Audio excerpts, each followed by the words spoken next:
Hey guys, it's a little bit of an update on my tank. Quite a bit different from what I had last time, and I've pretty much changed absolutely everything in the tank. So there's no more hang on the back overflow, no more cheap power head that's 300 gallons an hour. I completely redid the sump. I got rid of my bio balls, etc. So it's completely redone. Also, as you probably have noticed, I'm going to turn on some lights so you can see. I built a brand new tank stand and canopy. So I found my old unit. I only had 18 inches of clearance under it. Couldn't fit a skimmer, couldn't fit what I wanted under here. So I guess I'll start with some filtration, and I also got an Apex running to control everything. Here's what it looks like underneath. I have the Herbie overflow, which works awesome. It's very quiet. My main noise issue right now is actually my return pump. I need to try to quiet that a bit, and then I'll be to my liking. So skimmer, it's a Super Reef Octopus 1000 internal. I have it sitting on a little ghetto piece of egg crate that I did to raise the level. My sump level typically stays at 7 inches roughly. Back here, you can't see them too good, but my heaters are underneath the reactor pump. They're just Eheim Jager heaters. They're 125 watt. A bit overkill, but I'd rather have some redundancy because it's all controlled by my Apex. Here's my BRS Reactor for phosphate and carbon. I need to change out the phosphate because it's been a month and I'm starting to get some hair algae. This is some Clerpa. Debating getting rid of it. I'm a little paranoid about it going, as they call, sexual and infecting the rest of the tank. And just the final chamber, which is my Eheim pump. I have some ceramic media, which I actually have been sitting in here just to get some bacteria, so when I start up my quarantine tank and actually get some fish, I have some good bacteria started up there. And this is my Avast auto top off. I've had some issues with it. I actually had to PVC glue it together because it was leaking air, but that's a whole other story. And the other one's a pH probe to do the pH. And up here are my dosing pumps, which are for calcium and alkalinity. And of course, just like my gun safe and my previous tank, I have some LED lighting underneath, which kind of closes and shuts off when I open and close the door. I'll put you inside to give you a demo.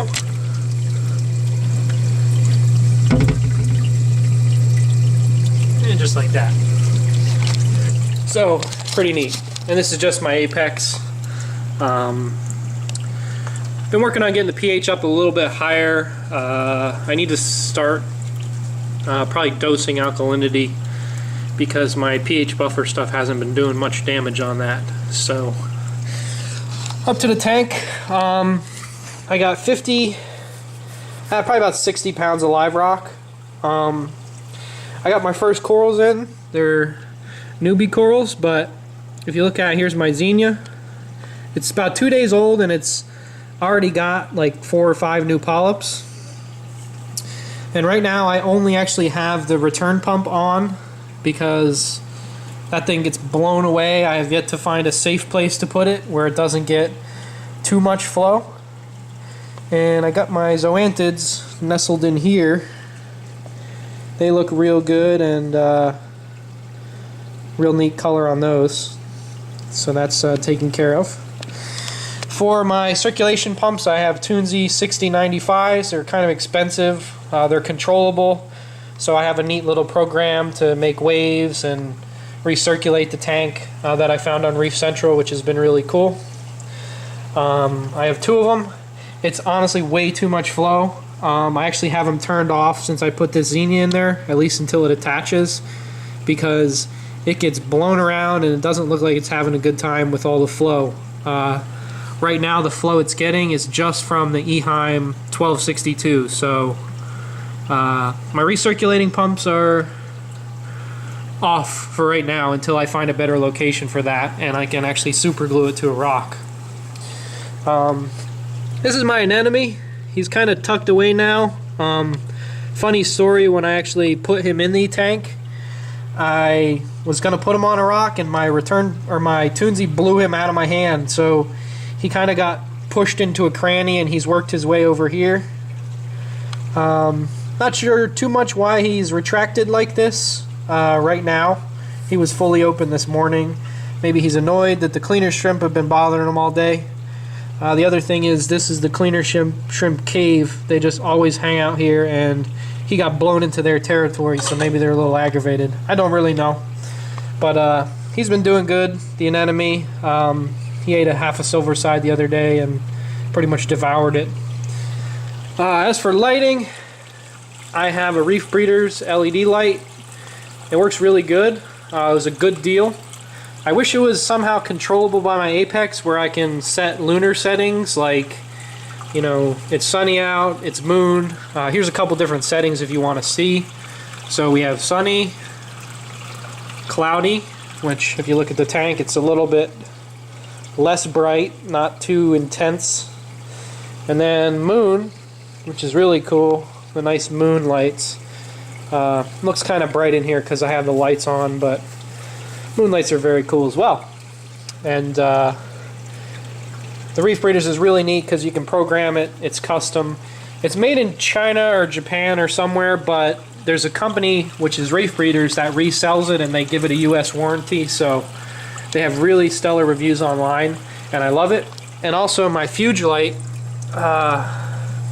in which I'm going to be getting some Cheetamorpha for, that's Reef Breeders as well. I'll do another video on that, but it's a good light and it has all the proper range of lighting to grow a Cheetamorpha like crazy, according to them. So that's a pretty neat little unit there. The canopy I built myself. It's basically pine, some plywood. I'm not really a carpenter, but I managed to build everything myself. It matches, and it works pretty good. I like having it. I got one mesh top, which was in my BRS kit. It's not mesh, it's actually clear to allow the light to go through better, and a glass top, which I'm actually replacing. I just have to get another kit to do another mesh light. So I'll take you behind the tank to look at my overflow box. I actually drilled this myself, which I'm pretty proud of because it was freaking me out when I was drilling it. And I was able to do it myself with no issues. It's actually extremely easy. You just need to make sure your glass is not tempered when you drill, because it'll crack and destroy your tank. I found that the bottom pane in my tank is tempered, but the sides are not. So it was safe to drill. And the overflow box I got from a guy on eBay. He actually made all my sump baffles.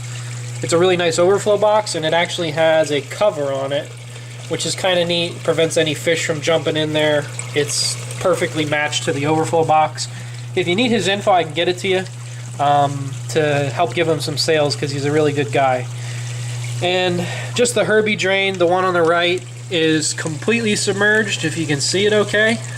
The one on the left just kind of sucks in air and a little bit of excess water. I have a lot of flow going into this box, as you can see, obviously. So even though the left one's just for air, it gets a lot of water going down into it. And then I got a Spears gate valve. It was kind of expensive from BRS. It was like 30 bucks, but it's real nice for fine tuning. You can take it apart if it gets clogged. It's real easy. And I have unions on both in case I need to take them apart for whatever reason. I could do that very easily. This is my auto top-off container. It's just a 8-gallon top-off from Walmart. It's water safe, so I use it, and it's real unique because the airline fits perfectly in the little air porthole, which usually lets air out as you pour it. It fits perfectly in there. So that's real cool. Return line is 3/4 inch and just a jet. This thing pushes in a ridiculous amount of water through. So kind of crazy. But other than that, everything seems to be going good. I haven't added any actual livestock other than the 2 little coral frags, mainly because I am wanting to set up a quarantine tank, and I'll be setting that up in probably the next few days. And I have the media down here to establish some bacteria, and it's also been recommended that you go with the sponge filter for the quarantine tank, which I have one on order, and I'm just going to throw a sponge in this tank at all times so it's holding bacteria to move to my quarantine tank if I need to quarantine any fish. So it's been a long and expensive process, but I feel that I have everything necessary to get the tank established, to get corals going, and to keep them alive and healthy. So this is the start of my journey, I guess you could say, and so far so good. And that's pretty much it. I'll try to keep everybody updated on anything else I add, but for now I'm pretty much well spent out on money, so this is good for now. Alright, take it easy.